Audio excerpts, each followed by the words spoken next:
गुजरात में बीजेपी करेगी नया प्रयोग, आधे सांसदों के कट सकते हैं टिकट। 2.5-3 लाख वोटों से जीतने वाले सांसद के टिकट संकट में।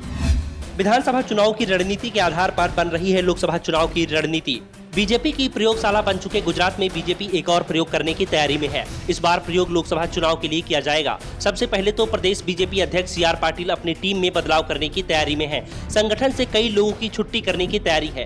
कहा तो यहाँ तक जा रहा है कि पूरा का पूरा संगठन ही बदलने की तैयारी चल रही है। सिर्फ प्रदेश बीजेपी अध्यक्ष सी.आर. पाटिल बचे रहेंगे, पूरा संगठन ही बदल दिया जाएगा और संगठन में उन लोगों को शामिल किया जाएगा जिन्हें लोकसभा चुनाव में टिकट नहीं दिया जाएगा। यानी बीजेपी जिस संगठन के सहारे अब चुनाव मैदान में उतरेगी, उसके पास चुनाव रणनीति को जमीन पर उतारने की जिम्मेदारी ही होगी। संगठन से जुड़ा कोई भी व्यक्ति चुनाव नहीं लड़ेगा। दावा किया जा रहा है कि बीजेपी इस बार अपने 26 सांसदों में से अधिकांश को घर पर बैठाने की तैयारी कर रही है। गुजरात में लोकसभा का पूरा चुनाव ही पीएम मोदी के चेहरे पर लड़ा जाना है। ऐसे में स्थानीय स्तर पर जिन सांसदों का थोड़ा सा भी विरोध दिखाई देगा, उसका टिकट काट दिया जाएगा, क्योंकि बीजेपी की नजरें लगातार तीसरी बार गुजरात की सभी 26 सीटों को जीतने पर टिकी हुई है।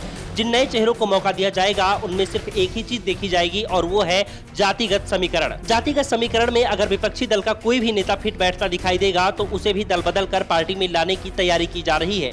पीएम मोदी का नाम और स्थानीय समीकरण को दुरुस्त कर बीजेपी चुनाव मैदान में उतरने की तैयारी कर रही है, जिससे चुनाव आसान हो जाएगा। विधानसभा चुनाव में बीजेपी इस रणनीति को सफलतापूर्वक आजमा चुकी है। दरअसल 2017 के विधानसभा चुनाव में बीजेपी मुश्किल से ही चुनाव जीत पाई थी। सीएम विजय रूपाणी प्रदेश के जातिगत समीकरण में फिट नहीं बैठ रहे थे, इसीलिए 2022 के चुनाव से साल भर पहले रूपाणी की जगह भूपेंद्र पटेल को सीएम बनाया गया। जबकि सीएम भूपेंद्र पटेल राज्य की राजनीति में बेहद जूनियर विधायक थे, लेकिन पटेल समुदाय से आना उनका सबसे मजबूत पक्ष बन गया।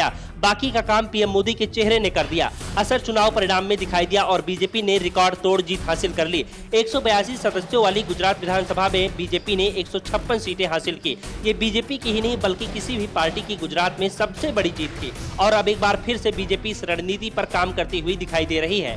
दावा किया जा रहा है कि सी.आर. पाटिल को नई कार्यकारिणी बनाने के लिए हरी झंडी दी जा चुकी है। नई कार्यकारिणी में भी जातिगत समीकरणों को ध्यान में रखा जाएगा।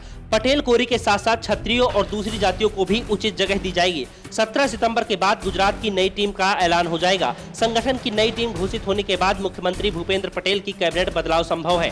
पार्टी की तरफ से 2024 के चुनाव को देखते हुए निगम और बोर्ड में भी नियुक्तियां हो सकती हैं। इसके अलावा 2024 के लोकसभा चुनाव में पटेल और पाटिल की जोड़ी फिर से चुनावी मैदान में उतरेगी।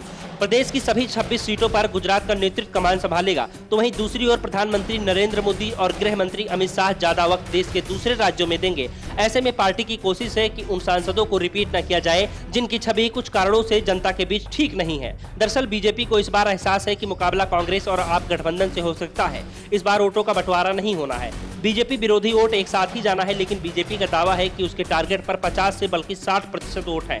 यानी विपक्ष का पूरा वोट एकजुट भी हो जाए तो भी वो 40% से ऊपर नहीं जा पाएगा। फिलहाल अब नजरें सी.आर. पाटिल की नई कार्यकारिणी पर टिकी हुई हैं। इसके बाद गुजरात बीजेपी की ओर से लोकसभा चुनाव की तैयारियां भी शुरू कर दी जाएंगी। Bureau report, the Dhakad news.